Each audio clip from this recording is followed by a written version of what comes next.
नमो नमः। सुप्रभातम। आज हम लोग प्रकृति भाव संधि का चर्चा करेंगे, संधि के बारे में जानेंगे। तो सबसे पहला जो आज का जो सूत्र है वो है अदसोमात। इसका वृत्ति है अदसोमात सूत्र का अस्मात् परा विदूतो प्रगृह्यो अस्तः। अस्मात् परा विदूतो प्रगृह्यो अस्तः मतलब अदस शब्द से, अस्मात् पंचमी विभक्ति है तो अस्मात् जो शब्द है वो अदस शब्द का पंचमी का एक वचन है।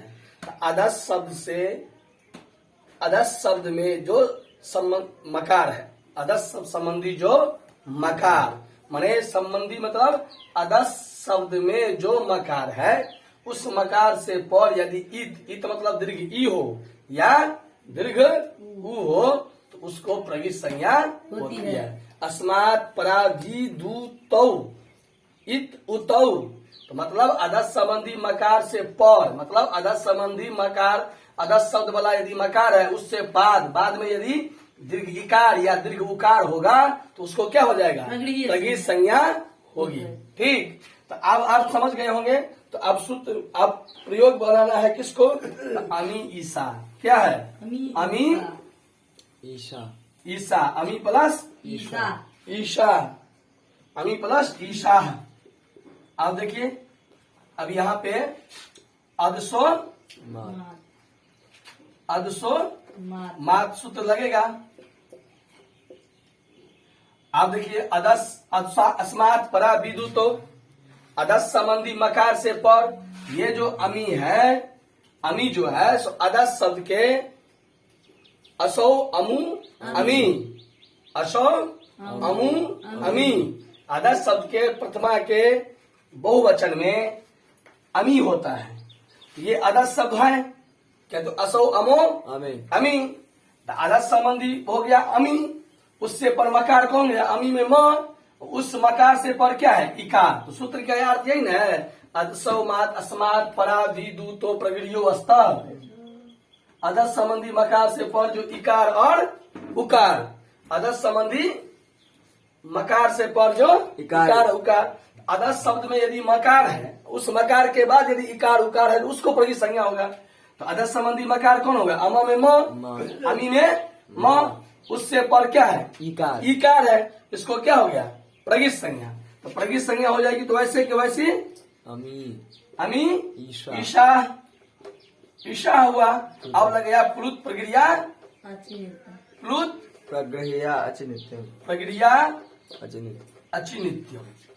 ये सूत्र का प्रवृत्ति लगा तो कहता है कि प्लुत संज्ञा और प्रगित संज्ञा को प्रकृतिवत भाव करते हैं। जहाँ प्लुत संज्ञा हो जाएगी या प्रगित संज्ञा होगी वहां पे हम प्रकृतिवत भाव करेंगे।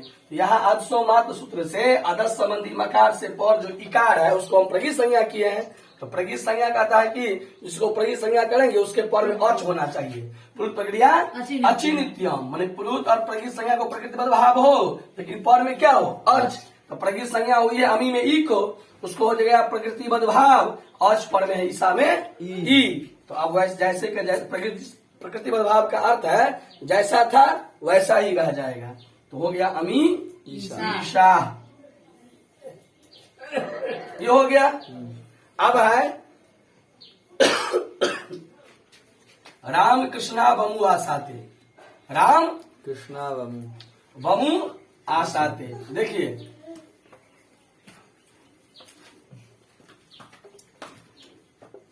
राम कृष्णो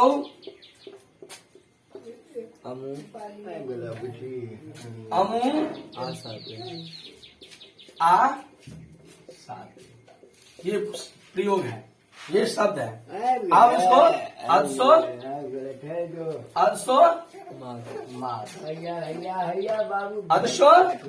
मात, राम कृष्णो बमु आसाते, राम कृष्णो अमु आसाते। क्योंकि राम कृष्णा बमु आसाते में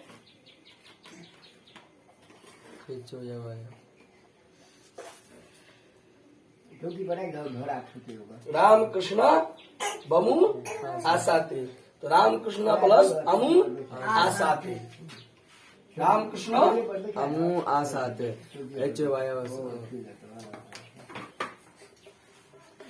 राम कृष्णा वमु आसाते, राम कृष्ण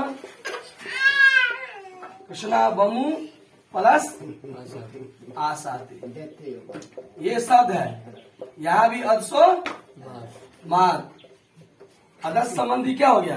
रामकृष्ण बमु में उ, अदस संबंधी मकार कौन है? रामकृष्ण बमु में म, उससे पर में क्या है? उ, तो क्या हो गया? उसको प्रगीत संज्ञा, क्योंकि रामकृष्णा बमु जो है राम कृष्णो, इसलिए लिखे थे हम राम कृष्णो प्लस अमु, उसको राम कृष्णो रामश्च कृष्णश्च इति राम कृष्णो, राम कृष्णो को ओ को आब आदेश हो गया, तो क्या बन गया? राम कृष्णा बमु। तो राम कृष्णा बमु में अमु संधि होकर बना है राम कृष्णा बमु, वैसे राम कृष्णो अमु, तो आदर्श संबंधी हो गया कौन? राम कृष्ण अमु में म, उससे ऊपर उकार कौन हो गया? राम कृष्ण अमु में उ, उसको हो गया प्रगीत संज्ञा। प्रगीत संज्ञा जब भी करेंगे तब प्लुत प्रक्रिया अचिनित्यम से प्रकृति भाव हो जाएगी, तो राम कृष्णा वमु आसाते बन जाएगा। अब कहा कि इस सूत्र में जो आप ये क्यों कहे अदसोमात, अदस संबंधी मकार से पर इकार उकार को प्रगीत संज्ञा होती है, मात्र किम मकार क्यों बोले?